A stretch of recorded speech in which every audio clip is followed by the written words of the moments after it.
मेरा नाम कल्पना है। मैं एक गरीब परिवार से ताल्लुक़ रखती हूँ। मेरे परिवार में मेरे अलावा मेरी एक बड़ी बहन और एक छोटा भाई रहता है। हम दोनों बहनें बड़ी थीं, इसीलिए हम अपने छोटे भाई को बहुत ज़्यादा प्यार किया करते थे।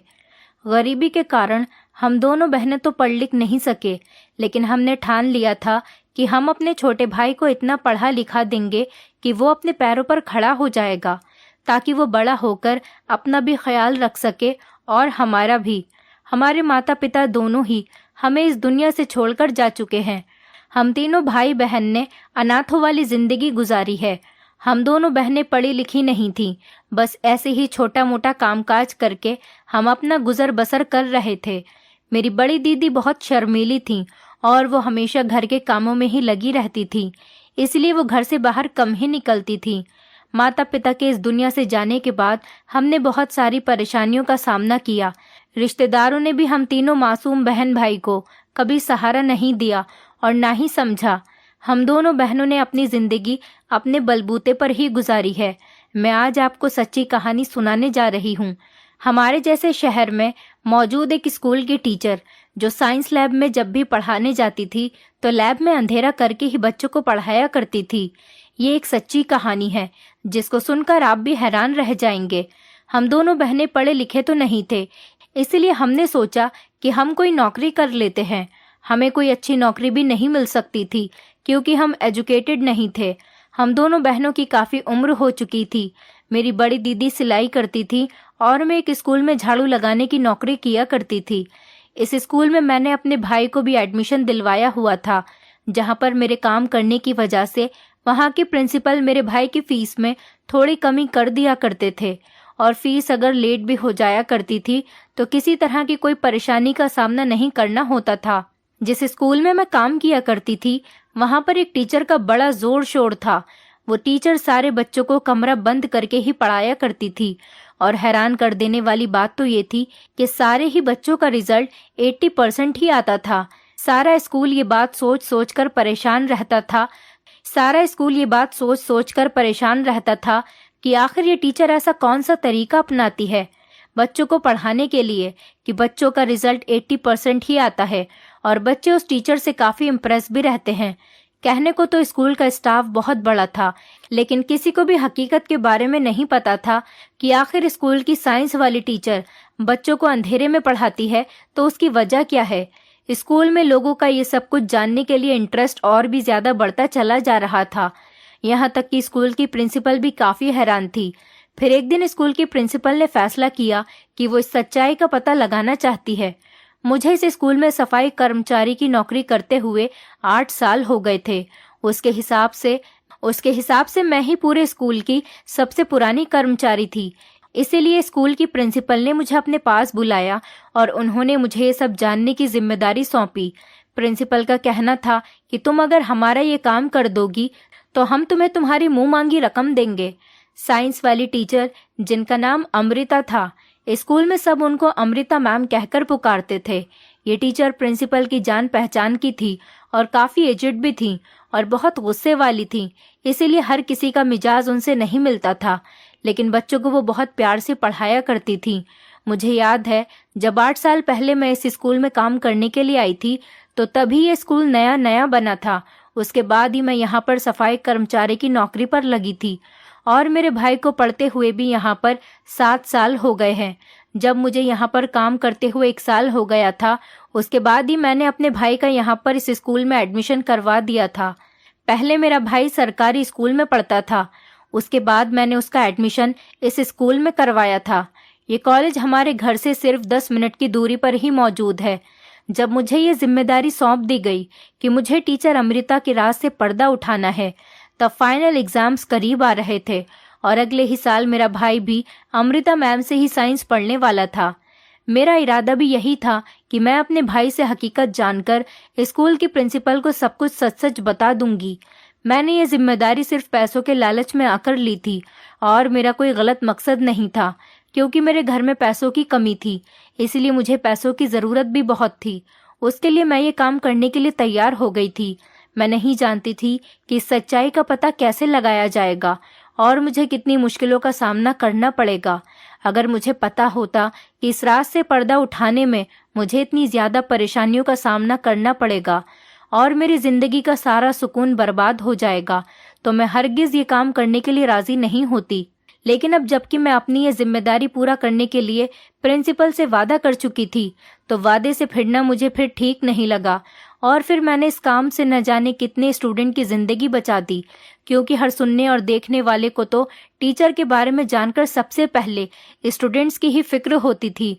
और हैरत की बात तो ये थी कि किसी भी स्टूडेंट ने आज तक ना ही उनकी शिकायत की थी और ना ही कभी कोई स्टूडेंट पढ़ाने के इस अंदाज की वजह से कम नंबर से पास हुआ था या फिर फेल हुआ था। प्रिंसिपल को सच्चाई के बारे में बहुत इंटरेस्ट आ रहा था कि आखिर इस तरह पढ़ाने की क्या वजह है। मैं बहुत बेचैनी से उस टाइम का इंतजार कर रही थी कि मेरा भाई अमृता मैम की लैब में चला जाए और मैं इससे हकीकत पूछ सकूं। आखिरकार वो दिन भी आ गया और मेरा भाई आज अमृता मैम की पहली क्लास लेने के लिए लैब में जाने वाला था और मुझे पूरी उम्मीद थी कि अमृता मैम कम से कम अपने स्टूडेंट को तो इस बारे में ज़रूर बताएंगी कि वो अंधेरे में क्यों पढ़ाती हैं। हमारा भाई हम दोनों बहनों से कोई भी बात नहीं छुपाता था, इसलिए मुझे इस बात का यकीन था कि वो मुझे हर हकीकत बता देगा और आज आखिरकार अमृता मैम के राज से पर्दा भी उठ जाएगा। आज भी रोज़ की तरह मैं स्कूल जाने के लिए जल्दी उठ गई थी और अपने भाई का फेवरेट नाश्ता बनाकर तैयार कर रही थी। हर रोज़ मैं अपने भाई को लेकर ही स्कूल जाया करती थी। अब तो वो काफ़ी बड़ा हो गया था, लेकिन बचपन से ही उसकी आदत थी। जब से उसका इस स्कूल में एडमिशन हुआ था, तब से ही हम दोनों भाई बहन एक साथ ही स्कूल जाया करते थे। वापसी में वो अपने दोस्तों के साथ घर आ जाता था और मैं स्कूल के सारे काम निपटाकर बाद में घर आती थी। मेरी बड़ी दीदी तो देर से सोकर उठती थी, इसीलिए हम दोनों भाई बहन सुबह सवेरे अपने हाथ से नाश्ता तैयार करके स्कूल के लिए निकल जाते थे। मैं रोज़ की तरह नाश्ता बनाते टाइम उसको बार बार यही याद दिला रही थी कि वो जैसे ही क्लास में जाएगा और कमरे में अंधेरा होगा तो वो अमृता मैम से अंधेरे की वजह पूछेगा और मुझे वापस आकर वजह ज़रूर बताएगा। उसके बाद हम दोनों भाई बहन स्कूल में चले गए और मेरा भाई अपनी क्लास में चला गया और मैं छुट्टी का इंतज़ार करने लगी। मैं बहुत खुश थी। आज ही प्रिंसिपल को सारी सच्चाई बताकर पैसे हासिल कर लूँगी। प्रिंसिपल ने मुझे मुमांगी रकम देने का वादा किया था, इसलिए मैंने सोच लिया था कि मुझे प्रिंसिपल से 10 लाख रुपए मांगने हैं। मेरा भाई रोज़ की तरह एक के बाद दूसरी क्लास लेता जा रहा था और आखिर में वो साइंस लैब में चला गया। मैं भी बहाने से लैब के अंदर गई कि शायद कुछ सुन सकूं, लेकिन मैं कुछ भी नहीं जान पाई थी और मुझे कुछ देर बाद उस कमरे से बाहर आना पड़ा। मुझे एक बात बहुत हैरत वाली लग रही थी और वो ये थी कि इस साइंस लैब के अंदर का नज़ारा। ये लैब एक ख़ास मैप के मुताबिक बनाई गई थी और प्रिंसिपल के पूछने के बावजूद भी अमृता मैम ने कभी भी इस मैप के मुताबिक लैब बनाने के राज से कभी पर्दाफाश नहीं किया था।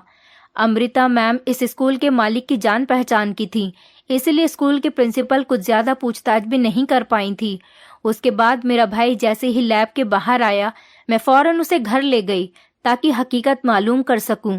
मैं सारे रास्ते बहुत खुश थी कि आज मुझे हकीकत का पता चल जाएगा और कल मुझे बड़ी रकम मिल जाएगी।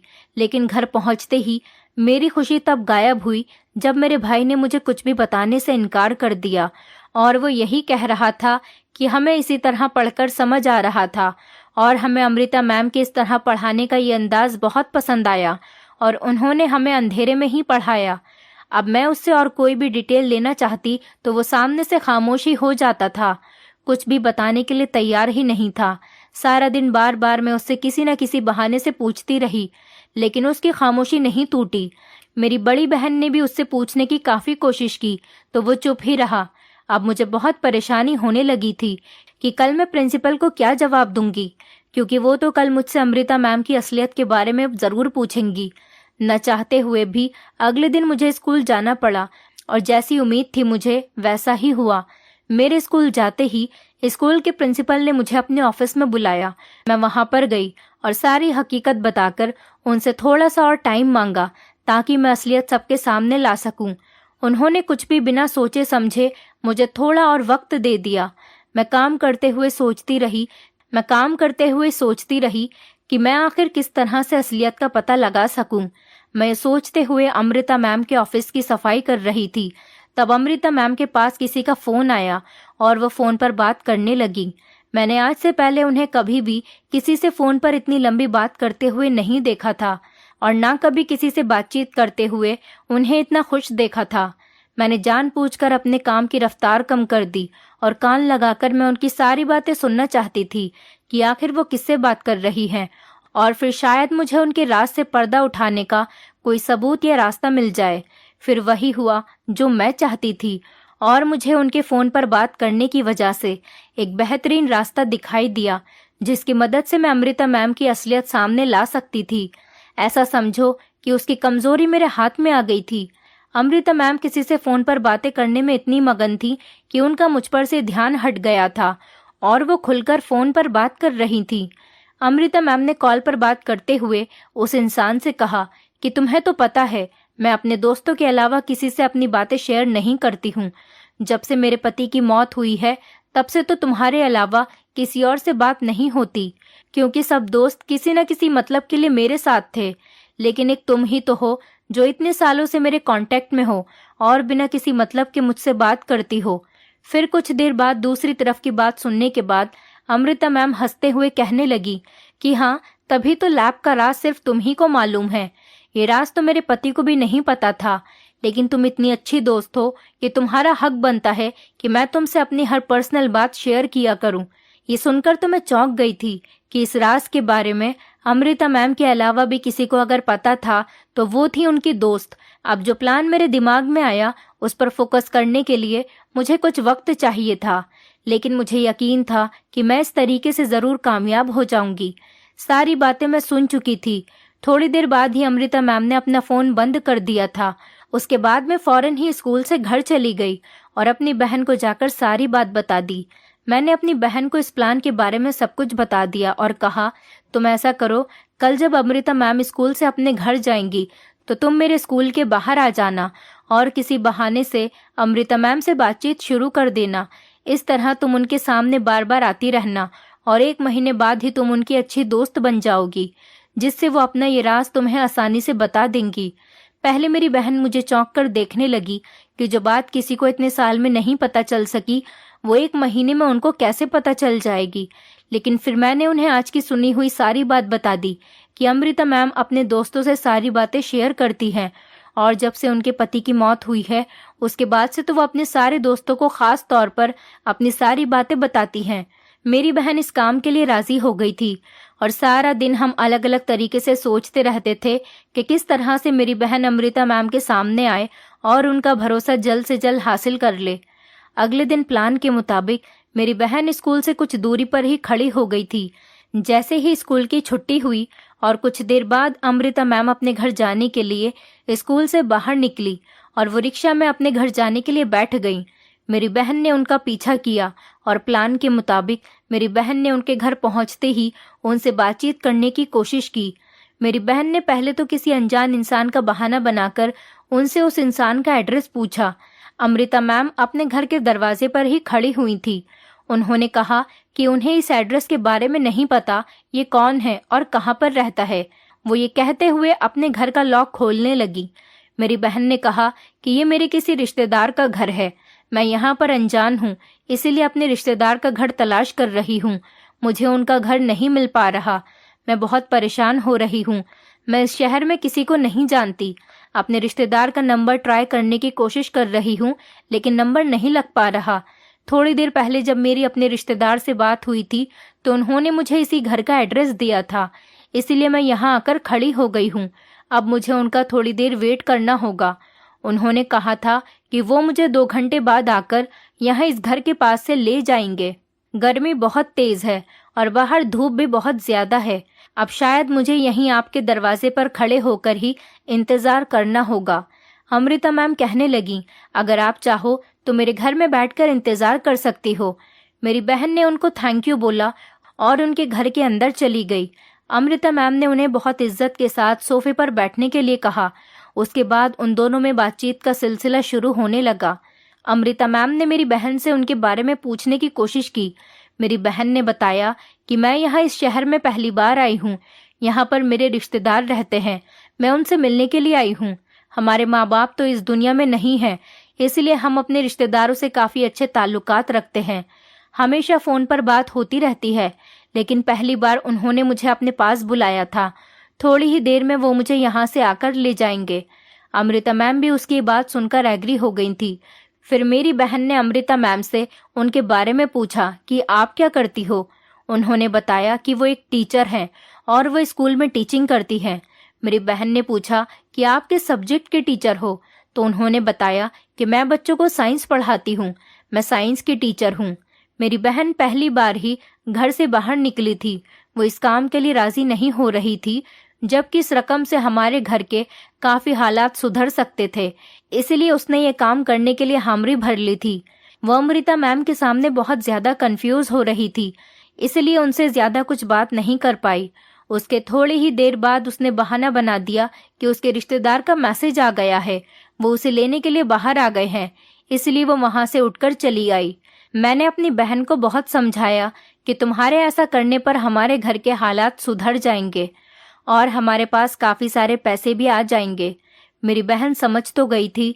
अगले दिन जब फिर से अमृता मैम स्कूल से बाहर निकली तो मेरी बहन ने उनका दोबारा से पीछा किया, और जब अमृता मैम अपने घर जाने के लिए रिक्शा में बैठी और जब अपने घर जाने के बाद रिक्शा से उतरी तो उनके पास खुले हुए पैसे नहीं थे। वो इधर उधर किसी से पैसे चेंज करने की तलाश कर रही थी। तभी मौके पर मेरी बहन ने जाकर रिक्शे वाले को पैसे दे दिए। अमृता मैम ने मेरी बहन को शुक्रिया कहा और वो जबरदस्ती मेरी बहन को पैसे देने लगी। मेरी बहन ने कहा कि जब भी कभी आपके पास चेंज हो तब दे देना। अमृता मैम ने मेरी बहन से पूछा कि क्या तुम्हें तुम्हारे रिश्तेदारों का घर मिल गया। मेरी बहन ने कहा कि हाँ, मैं अपने मामा के यहाँ पर इसी शहर में ठहरी हुई हूँ, अभी यहाँ पर कुछ दिन और रुकूंगी। इसी तरह से उन दोनों के बीच बातचीत का सिलसिला बढ़ने लगा। अमृता मैम आज फिर मेरी बहन को अपने घर ले गईं और दोनों ने आपस में बैठकर खूब सारी बातचीत की। उसी दौरान मेरी बहन ने कहा कि आप मुझसे उम्र में बड़ी हैं, लेकिन इस शहर में मैं अपने मामा के अलावा किसी को नहीं जानती। यहाँ आते ही मेरी पहली मुलाकात आपसे हुई थी, इसलिए मुझे आपसे बात करना बहुत अच्छा लगा। क्या हम दोनों आपस में एक दूसरे के दोस्त बन सकते हैं? अमृता मैम मुस्कुराकर कहने लगी, वैसे तो मेरे काफी सारे दोस्त हैं, लेकिन तुम तो मेरी बेटी जैसी हो। हाँ, मैं तुम्हें अपनी दोस्त बना सकती हूँ, क्योंकि रिश्तों में फर्क आ जाता है, लेकिन दोस्तों में कभी फर्क नहीं आता। इसी तरह से ये दोनों आपस में रोज किसी न किसी बहाने से मिलने लगी। अमृता मैम मेरी बहन से काफी इम्प्रेस हुई थी। अब हर दूसरे तीसरे दिन मेरी बहन बहाने बहाने से उनके घर जाती रहती थी। उन दोनों के बीच अच्छी बातचीत शुरू हो गई थी। एक दिन मेरी बहन ने बहाने से अमृता मैम से कहा कि मेरे मामा का बेटा इसी शहर के एक स्कूल में पढ़ता है, जहाँ पर स्कूल की टीचर क्लास में अंधेरा करने के बाद ही बच्चों को पढ़ाती है। साथ ही मेरी बहन ने उनसे पूछा कि आपका क्या ख्याल है, आखिर वो ऐसा क्यों करती होगी? आप भी एक टीचर हो, शायद आपको इसका एक्सपीरियंस हो। हमारा प्लान ये था कि अमृता मैम खुद अपने बारे में बताए कि वो वही टीचर है जो अंधेरा करके बच्चों को पढ़ाती है। मेरी बहन की बात के जवाब में अमृता मैम सिर्फ मुस्कुराई और उन्होंने बात बदल दी। अगले कुछ दिन मेरी बहन बहाने बहाने से अंधेरे में पढ़ाने वाली टीचर का बार बार जिक्र करने लगी, और फिर एक दिन अमृता मैम ने इस रात से पर्दा उठा ही दिया। एक दिन शाम के टाइम मेरी बहन और अमृता मैम एक साथ मार्केट चली गईं और मार्केट में ही उन दोनों ने रेस्टोरेंट में बैठकर कुछ खाने का प्रोग्राम बनाया। वो दोनों आपस में बैठकर बातें कर रही थीं। तभी अचानक अमृता मैम ने कहा कि क्या मैं तुम्हें उस अंधेरे में पढ़ाने वाली बात के बारे में बताऊं? मेरी बहन ये बात सुनकर बहुत खुश हुई कि आखिर इतनी मेहनत के बाद आज रात से पर्दा उठने ही वाला था, क्योंकि उन्होंने कहा कि हाँ, मैं इसके बारे में जानना चाहती हूँ। तो अमृता मैम कहने लगी कि दरअसल मैं ही वो टीचर हूँ जिसके पास तुम्हारे मामा का बेटा पढ़ता है। हालांकि मेरी बहन ये बात जानती थी, लेकिन उसने इस बात को सुनकर हैरानी वाले रिएक्शन दिए। फिर अमृता मैम कहने लगी कि दरअसल जब ये स्कूल बना था, जो स्कूल के ओनर हैं वो मेरे रिश्तेदार भी थे। मैंने उनसे बात की कि हमें कुछ ऐसा करना चाहिए जिससे हमारा स्कूल फेमस हो जाए और सब इस स्कूल में आना चाहें। जाहिर है बाकी के जितने भी स्कूल हैं वो बहुत पुराने थे और उनका बहुत नाम था, इसलिए हम दोनों ने फैसला किया कि हम कुछ ऐसा अनोखा करेंगे। और फिर ओनर ने मुझे कॉलेज में हायर कर लिया। मैंने एक अनोखे तरीके से लैब बनवाई, क्योंकि मैंने बाहर दूसरे देश में जहाँ पर पढ़ाई करी थी वहाँ पर देखी थी। ये लैब एक बहुत बड़े कमरे पर बनवाई गई थी और इस बड़े से कमरे के अंदर छोटे छोटे बहुत सारे कमरे भी बने हुए थे, लेकिन इन कमरों की दीवारें लकड़ी से बनी हुई थी और छत नहीं थी, बल्कि चारों तरफ से वो कमरा बंद हो जाता था, लेकिन छत से खुला रहता था। इस बड़े कमरे में ऐसे छोटे छोटे लगभग 8 कमरे थे और हर एक छोटे कमरे में लैब का हर जरूरी सामान मौजूद था। अमृता मैम ने बताया कि ऐसी लैब बनवाने का मकसद ये था कि ऐसी अनोखी लैब की वजह से लोग इससे इम्प्रेस होने लगेंगे, और कुछ लोग इम्प्रेस भी हुए थे और अगले कुछ ही सालों में काफी एडमिशन हुए थे। जब लैब का टाइम होता तो अमृता मैम हर एक कमरे में 4 से 5 टीचर्स को भेज देती थी और इस तरह से एक ही टाइम में कम से कम 30 से 40 बच्चों पर एक साथ क्लास की लैब हो जाती थी। फिर अमृता मैम हर एक लैब के अंदर जाती और बच्चों को बताती कि उन्होंने आज क्या टास्क परफॉर्म करना है। हर बार वो बच्चों को अलग अलग ग्रुप बनाकर बच्चों को कमरे में भेजती और सबको अलग तरह के टाइम पर पूरा करने के लिए एक एक टास्क दे देती, जिसकी वजह से उन सबको आपस में बात करने का मौका नहीं मिलता था और सबका ध्यान लैब में होता और सबका रिजल्ट भी बहुत अच्छा आता था। 2-3 साल तो इस लैब की वजह से काफी एडमिशन हुए, लेकिन इसके बाद फिर एडमिशन की तादाद कम होने लगी थी। फेमस होने के लिए एक और काम किया गया और वो ये कि अमृता मैम ने अब लैब में अंधेरा करना शुरू कर दिया। ऐसा लगता था जैसे लैब में अंधेरा है, लेकिन दरअसल छोटे कमरों में बिजली मौजूद होती थी। साथ ही अमृता मैम बच्चों से वादा लेती कि इस रोशनी और अंधेरे के बारे में किसी को नहीं बताओगे और तुमसे जो भी पूछे उससे यही कहोगे कि हमें इसी तरह से समझ आता है। अमृता मैम हमें इसी तरह पढ़ाती हैं। वो बच्चों से कहती थी कि तुम अगर सबको बता दोगे कि कमरे में रोशनी होती है तो मैं बीच सेशन में ही पढ़ाना छोड़ दूंगी और तुम सब लोग फेल हो जाओगे। इसका मतलब ये था कि अमृता मैम झूठ बोलती थी कि वो अंधेरे में बच्चों को पढ़ाती हैं और बच्चे भी झूठ बोलते थे कि वो बच्चे क्लास में अंधेरा हो जाने के बाद पढ़ते हैं और उन्हें बहुत मजा आता है। ये बात तो ठीक है कि बच्चों को जब अमृता मैम अलग अलग तरह से टास्क देती थी तो उन्हें पढ़ने में बहुत मजा आता था और बच्चों को अमृता मैम के साथ पढ़ना बहुत अच्छा लगता था। इसीलिए कोई भी बच्चा नहीं चाहता था कि अमृता मैम के अलावा और कोई टीचर आए। इसी तरह से बच्चों को पढ़ने में बहुत मजा आता था और उनके नंबर बहुत अच्छे आते थे और बच्चे उनसे इस बारे में किसी को ना बताने का वादा कर लिया करते थे। और अमृता मैम ने स्कूल के प्रिंसिपल तक को ये बात नहीं बताई थी, क्योंकि ये राज सिर्फ बच्चे, अमृता मैम और स्कूल के ओनर के बीच ही था। प्रिंसिपल को भी ये बात इसीलिए नहीं बताई गई थी क्योंकि कहीं वो ये राज किसी दूसरे स्कूल में न बेच दे। इसी तरह धीरे धीरे ये बात फैलना शुरू हो गई कि स्कूल की टीचर अंधेरे कमरे में पढ़ाती है और लोग हैरत के मारे अपने बच्चों को इस स्कूल में एडमिशन दिलवाते रहे ताकि असलियत जान सकें। लेकिन आज तक किसी भी स्टूडेंट ने अपने मुंह से असलियत किसी को भी नहीं बताई और अब बाकी स्कूल के बंद हो जाने के बाद यहाँ के एडमिशन की तादाद 2 गुना बढ़ गई थी। मेरी बहन ये जानकर दंग रह गई थी और उसके बाद वो बड़ी मुश्किल से घर पहुंची और आकर उसने मुझे सारी सच्चाई बताई। हम लोग हैरान रह गए थे कि सिर्फ फेमस होने के लिए कोई ऐसा कैसे कर सकता है कि बच्चों से वादा ले और उन्हें ना पढ़ाने की धमकी दे और उन्हें सच्चाई बताने से रोके। खैर, मैं अगले दिन स्कूल गई और प्रिंसिपल को सारी सच्चाई बता दी थी। तब मुझे पता चला कि स्कूल की प्रिंसिपल ने ये सब बात जानने का जिम्मा मुझे नए हेड की वजह से दिया था। स्कूल के ऑनर की मौत हो चुकी थी जिन्होंने अमृता मैम का साथ दिया था और नए ओनर इस बारे में जानना चाहते थे, इसीलिए उन्होंने मुझे ये जिम्मेदारी दी थी। मेरे सिवा ये काम कोई नहीं कर सकता था क्योंकि सफाई करने के लिए सारे क्लासेस में जाने की परमिशन सिर्फ मुझे ही थी। उसी दिन प्रिंसिपल ने मुझे 10 लाख रुपए का चेक दे दिया था और उन्होंने मेरा बहुत शुक्रिया अदा किया और अब मुझे लगा कि मेरी जिंदगी थोड़ी आसान हो जाएगी। लेकिन उसके बाद मेरे साथ एक ऐसा हादसा हुआ, इसके बारे में मैंने कभी सोचा भी नहीं था। वो दिन तो जैसे तैसे गुजर गया था, लेकिन जब अगले दिन मैं स्कूल गई तो वापसी में मेरा भाई खामोश था। मैं उससे बात करने की कोशिश करती रही, लेकिन वो मुझसे बात नहीं कर रहा था। उसका मूड कुछ बदला बदला सा लग रहा था। मैंने और मेरी बहन ने उससे बात करने की काफी कोशिश की, लेकिन वो हम दोनों बहनों से ही नाराज हो गया था। हमें लगा शायद वो थक गया है, थकान की वजह से खामोश है। लेकिन जब रात तक वो ऐसे ही खामोश रहा तो मैंने और मेरी बहन ने उससे पूछा कि आखिर तुम्हें क्या हुआ है, तुम हम दोनों से बात क्यों नहीं कर रहे हो।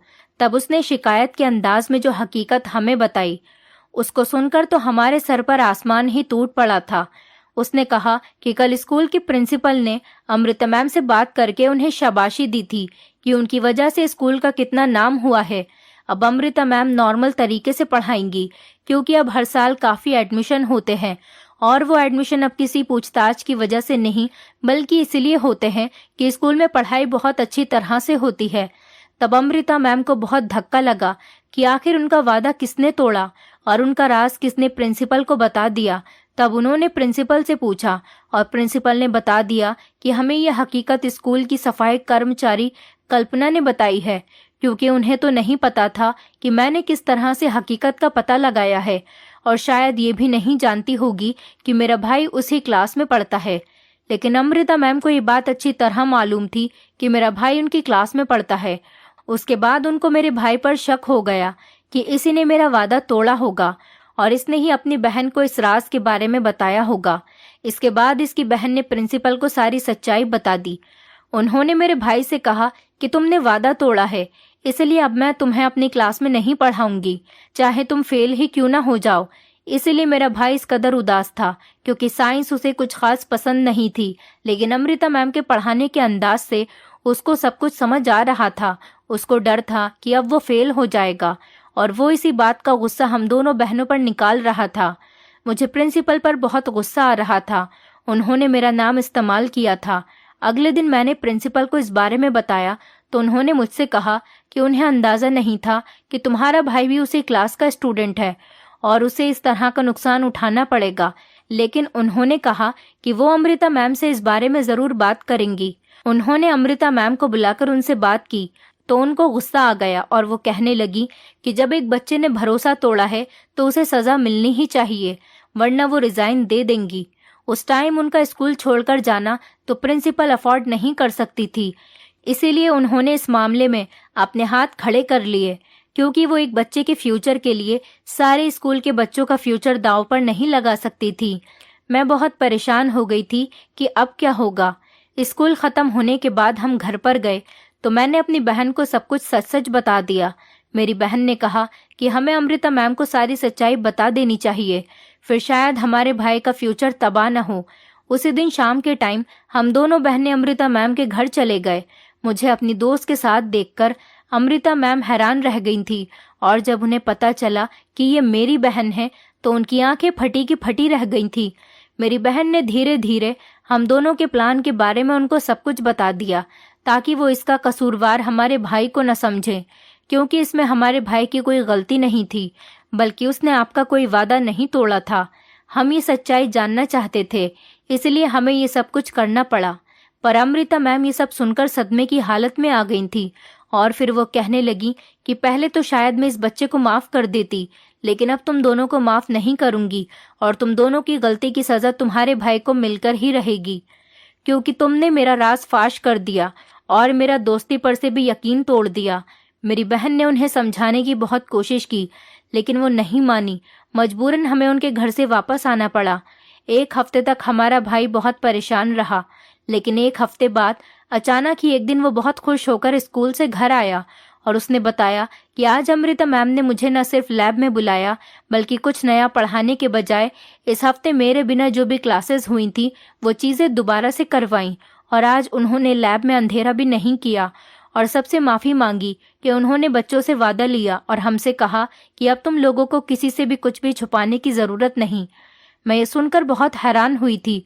ये सारी बातें मेरी बहन भी सुन रही थी, लेकिन वो ये सब कुछ सुनकर हैरान होने के बजाय मुस्कुरा रही थी। मुझे बड़ी हैरत हुई और मैंने उनसे कहा कि वो मुस्कुरा क्यों रही हैं।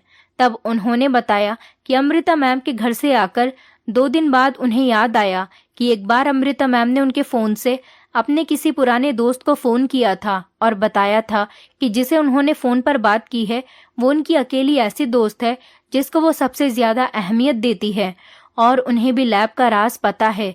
तो मेरी बहन ने वो नंबर ढूंढकर उनके दोस्त से बात की और उनको अमृता मैम की हकीकत से आगाह किया और उनसे रिक्वेस्ट की कि वो मैम को समझाएं कि इस तरह से किसी बच्चे का फ्यूचर तबाह न करें, जबकि उसकी कोई गलती भी नहीं। ये ठीक नहीं है जो उसके साथ किया जा रहा है। उनकी दोस्त ने अमृता मैम को समझाया कि अगर हमारी गलती थी कि उनसे दोस्ती के नाम पर राज जाना, तो उनकी भी गलती थी कि फेमस होने की खातिर इतने साल से इतने बच्चों से वादा लेती आई थी और उन्हें मजबूर किया था कि वो अपने माँ बाप से हकीकत छुपाएं और उन्हें न पढ़ाने की धमकी देना भी ठीक नहीं था। उनके दोस्त ने अमृता मैम से पर्सनली बात की। उन्हें क्या बात की ये तो हमें नहीं पता, लेकिन उस कॉल की वजह से अमृता मैम को अपनी गलती का एहसास हो गया था और उन्होंने हमारे